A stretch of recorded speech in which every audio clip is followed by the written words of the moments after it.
Berjaga-jaga itu artinya kasih distance, kasih jarak.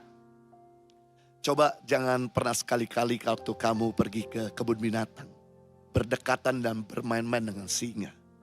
Ketika Anda coba sekali-kali buka pintu singa itu, dia akan terkam kamu. Kelihatannya lucu, kelihatan imut, tapi dia akan binasakan kamu. Makanya firman Tuhan berkata, mari berjaga-jaga, jaga distance, berdoa dan lawan nafsu iblis. Lawan dengan apa? Firman Tuhan. Kenapa? Karena Yesus dicobai 3 kali.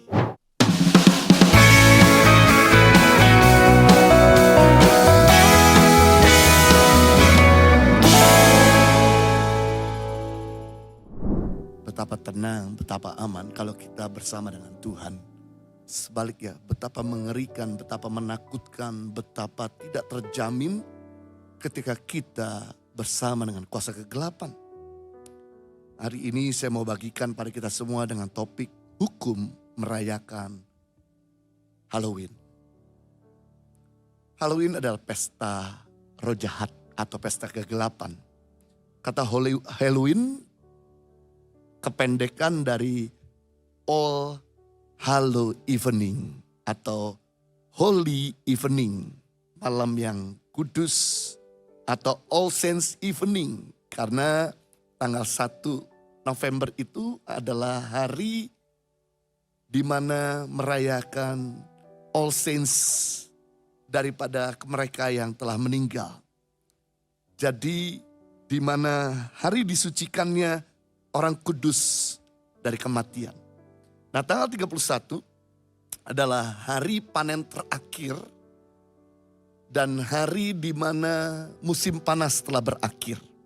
Sedangkan tanggal 1 adalah hari musim dingin datang. Atau waktu kegelapan lebih lama daripada waktu terang. Hadirnya kegelapan lebih lama daripada hari kegelapan. Itu sebabnya orang-orang Celtic kuno di Inggris Raya itu mempercayakan bahwa tanggal 31 merupakan tabir atau pintu tertipis antara dunia orang mati dengan dunia orang hidup. Jadi mereka itu sebabnya seringkali mempercayakan bahwa roh jahat akan muncul dari dunia orang mati dan akan bergentayangan di dalam dunia orang hidup. Dan orang Celtic kuno, mereka memakai pakaian-pakaian spooky atau pakaian-pakaian roh jahat. Tujuannya untuk mengusir roh jahat. Mana mungkin roh jahat mengusir roh jahat. Kalau dia tahu itu temannya pasti dia akan datengin. Nah, itu sebabnya di sini saya mau memberikan kepada kita pandangan tentang Halloween. Bahwa sesungguhnya Halloween yang pertama adalah pandangan firman Tuhan tentang Halloween yang pertama adalah jangan menjadi serupa dengan kegelapan. Karena firman Tuhan berkata dalam Efesus pasal 5 ayat 11, janganlah turut mengambil bagian dalam perbuatan-perbuatan kegelapan yang tidak membuahkan apa-apa. Tetapi sebaliknya telanjangilah perbuatan-perbuatan itu. Jadi firman Tuhan mengatakan justru kita jangan meniru perbuatan-perbuatan kegelapan. Perbuatan-perbuatan di mana kita memakai kostum tengkorak, Dracula, kostum kuasa kegelapan, melainkan telanjangilah, artinya tanggalkan, lepaskan. Jangan sekali-kali kita gunakan. Karena dengan kita memakai kostum dengan sengaja, maka ini mentransferkan spirit yang pada kostum tersebut. Sebagai contoh, kalau kita melihat anak kecil pakai baju Spider-Man, pasti tanpa dia sadari, dia akan bergaya seperti Spider-Man.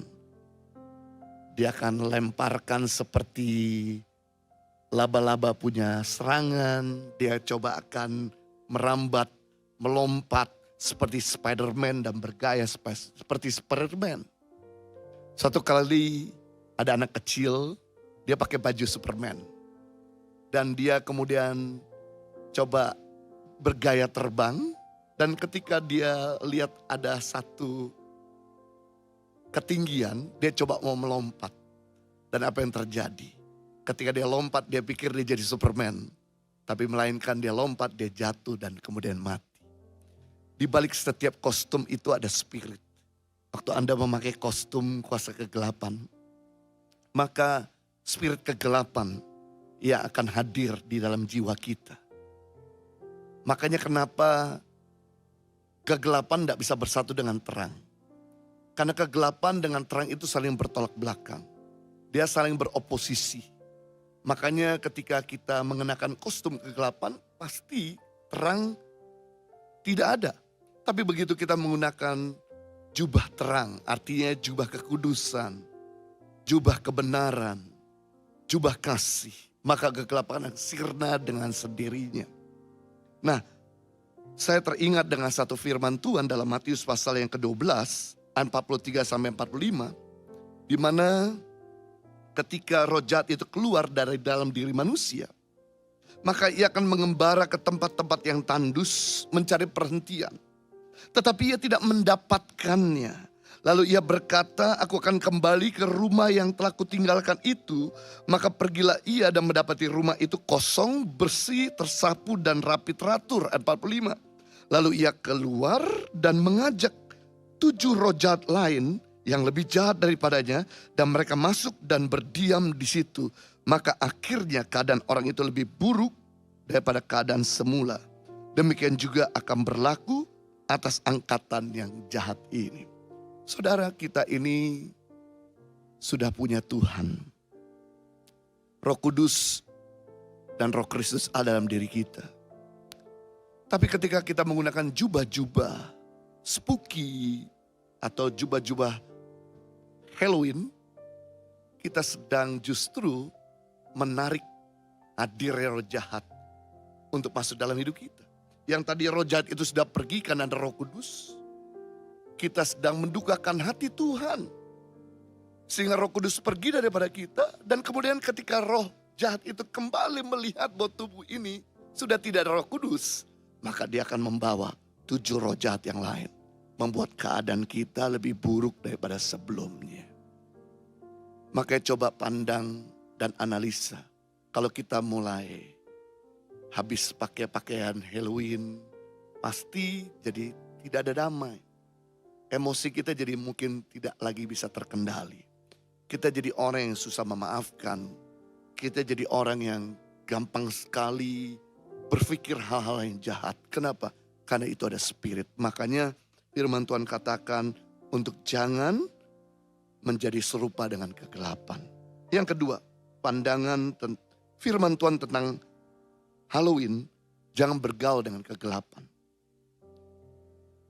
Yang pertama, jangan serupa dengan kegelapan. Yang kedua, jangan bergaul, jangan izinkan bersahabat dengan kegelapan. Justru Yohanes 10 ayat 10 berkata, pencuri, iblis datang untuk mencuri, membunuh dan membinasakan. Tetapi Yesus datang supaya mereka mempunyai hidup dan mempunyai dalam segala kelimpahan. Ketika Anda merayakan Halloween, Anda sedang mempraktikkan okultisme. Anda sedang mengundang dia hadir. Anda sedang meminta untuk dia datang dalam hidupmu. Ingat Yohanes 10:10, iblis datang. Apa yang terjadi? Mencuri, membunuh, dan membinasakan. Iblis tidak pernah memberi kepada kita itu sesuatu dengan tulus. Iblis itu memberi sesuatu dan kemudian pada akhirnya dia akan makan jiwamu. Akan ada tumbal. Akan ada yang dibinasakan daripada iblis. Beda sama Tuhan. Kalau Tuhan itu memberi dengan tulus, dengan keikhlasan, dengan cuma-cuma. Dan kalau Tuhan memberi itu ada peningkatan. Tapi kalau iblis memberi itu pasti ada penurunan. Kerja sama-sama iblis mendatangkan penurunan dan kehancuran. Tapi kerjasama dengan kebenaran atau Tuhan mendatangkan peningkatan, kelimpahan. Kalau Anda ingin besok, minggu depan, bulan depan, tahun depan ingin mengalami peningkatan, kelimpahan, mari selalu hidup bersama dengan Tuhan. Tapi begitu kita kerja sama-sama iblis, besok, minggu depan, bulan depan, tahun depan kita akan hidup di dalam kehancuran dan penurunan. Saudara, saya melihat mereka-mereka yang meminta sama kuasa kegelapan, kekayaan. Mereka yang meminta kuasa kegelapan power. mereka yang minta sama kuasa kegelapan jabatan, pada akhirnya selalu iblis akan memakan anak kandungmu. Iblis itu selalu meniru, selalu ingin sama seperti Tuhan. Kenapa yang jadi tumbal pertama kali anak? Karena dia melihat Tuhan waktu berkata kepada Abraham, persembahkan Ishak. Tapi sekali lagi, Tuhan menguji hati Abraham. Apakah Abraham itu hatinya lebih kepada semua pemberian Tuhan, atau kepada Tuhan yang memberikannya segala sesuatu kepada Abraham? Dan buktinya bahwa Tuhan itu tidak pernah memakan korban ketika Abraham hendak menikam Ishak. Tuhan tahan. Dan Tuhan gantikan anak domba yang tidak bercela. Membuktikan bahwa Tuhan tidak pernah menginginkan jiwa manusia. Tuhan hanya cuma ingin hati kita terpaut sama Dia. Beda sama iblis. Kalau iblis ingin makan jiwa anak-anakmu, dia ingin makan jiwa pasangan hidupmu. Dan terakhir dia akan makan jiwamu. Sungguh mengerikan. Dan tidak ada ampun kalau kita itu mengizinkan atau menyerahkan hidup kita sama iblis. Akan jadi bulan-bulanan dari iblis. Bahkan juga Tuhan menentang kepada orang-orang minta, kepada kuasa kegelapan yang menjadi ahli mujung. Ulangan 18 ayat 10 sampai 12. Di antaramu jangan didapati seorang pun mempersembahkan anaknya laki-laki atau perempuan sebagai korban dalam api. Ataupun menjadi pendenung, menjadi seorang peramal, menjadi seorang penelah, menjadi seorang penyihir, menjadi seorang pemantera, ataupun seorang yang bertanya kepada arwah, atau kepada roh peramal, atau yang minta petunjuk kepada orang-orang mati. Sebab setiap orang yang melakukan hal-hal ini adalah kekejian. Inilah Tuhan Allahmu menghalaukan mereka daripada hadapanmu. Sungguh tidak ada pembelaan daripada Tuhan. Tidak ada perlindungan daripada Tuhan buat mereka meminta pada kuasa kegelapan atau ingin menjadi ahli mujung. Bahkan Tuhan pun menghalaukan orang itu. Sungguh-sungguh mengerikan. Itu sebabnya saya rindu untuk setiap saudara segera bertobat. Kalau saudara menjadi peramal, menjadi ahli mujung, menjadi pemilik kuasa kegelapan, ayo tanggalkan semuanya. Datang sama Tuhan, minta ampun sama Tuhan. Maka Tuhan akan memulihkan keadaan saudara. Yang ketiga, pandangan firman Tuhan tentang Halloween, yaitu lawanlah kegelapan. Yang pertama, jangan serupa menjadi kegelapan. Yang kedua, jangan bergaul dengan kegelapan. Karena dia bapa segala pendusta. Yang ketiga, lawanlah kegelapan. Oposisilah dengan dia. Lawan bukan dengan darah dan daging, tapi justru dengan firman Tuhan. 1 Petrus pasal 5 ayat 8. Sadarlah dan berjaga-jagalah, lawan manusia iblis berjalan keliling sama seperti singa yang mengaung-ngaung mencari orang yang dapat ditelannya. Iblis itu akan selalu berjalan keliling di tengah-tengah kita untuk siap menerkam kita kalau kita nggak berjaga-jaga. Berjaga juga itu artinya berdoa. Berjaga-jaga itu artinya kasih distance, kasih jarak. Coba jangan pernah sekali-kali waktu kamu pergi ke kebun binatang, berdekatan dan bermain-main dengan singa. Ketika Anda coba sekali-kali buka pintu singa itu, dia akan terkam kamu. Kelihatannya lucu, kelihatan imut, tapi dia akan binasakan kamu. Makanya firman Tuhan berkata, mari berjaga-jaga, jaga distance, berdoa, dan lawanlah si iblis. Lawan dengan apa? Firman Tuhan. Kenapa? Karena Yesus dicobai 3 kali. Tapi dia serang dengan firman Tuhan. Ada tertulis, manusia tidak hidup oleh roti saja, melainkan firman yang keluar dari mulut Allah. Ada tertulis, jangan cobai Tuhan Allahmu. Ada tertulis, hanya kepada Tuhan Allahmu engkau menyembah Tuhan. Maka iblis lari daripada Yesus. Saya percaya kalau kita mau menjadi orang yang lebih daripada pemenang, bukan cuma tahu firman, tapi hidupi firman. Jangan cuma tahu konten, tapi lakukan konten. Maka di dalam nama Yesus, segala kuasa kegelapan akan pergi daripada kita dan kita hidup dalam kemenangan. Yang percaya katakan amin.